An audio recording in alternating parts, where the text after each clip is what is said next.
Let's go to the UK now and catch up with Sophie Elsworth, of course now News Corp's UK correspondent. Thanks for joining us, Sophie. Good to hear, you've reported on this, that there's been a protest in London against anti-Semitism. Talk us through it.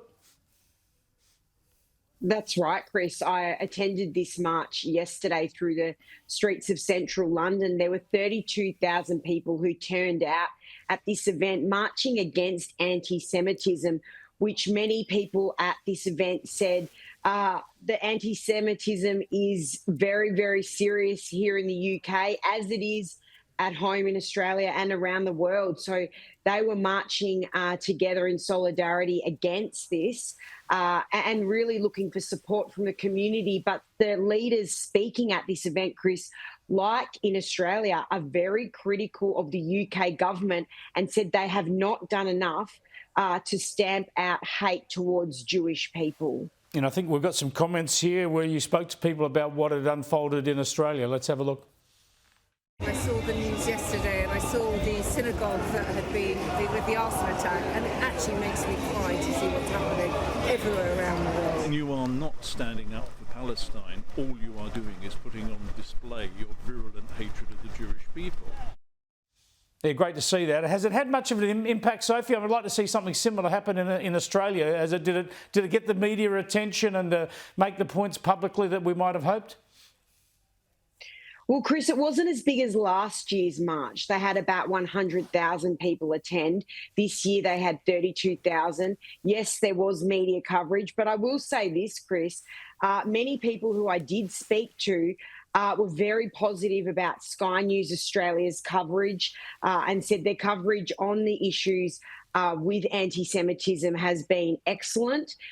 Many people do watch the channel over here in the UK, so that was good to hear that. But yes, this is a serious problem, Chris, and something that has far from over, being dealt with here. Yeah, be a bit of a contrast with Sky News UK, no doubt there. Have a look at this. I think we've got some pictures here of Donald Trump, just on something lighter. Donald Trump, who of course is the president-elect in the US, has met up with Prince William. And it occurs to me what we're seeing here, Sophie, is the next president of the US meeting the next King of Australia. Well, this was an important meeting, Chris, and what was also interesting was that Donald Trump met with Prince William and not the Prime Minister here, Keir Starmer. So that's raised eyebrows as why was not Keir Starmer there? Now, we know there's not the greatest relationship. Reports have been that there's a bit of hostility there between the two. Interesting. But this is a very positive move by Prince William. He has not met with Donald Trump since 2019 when he had a state visit here to the UK.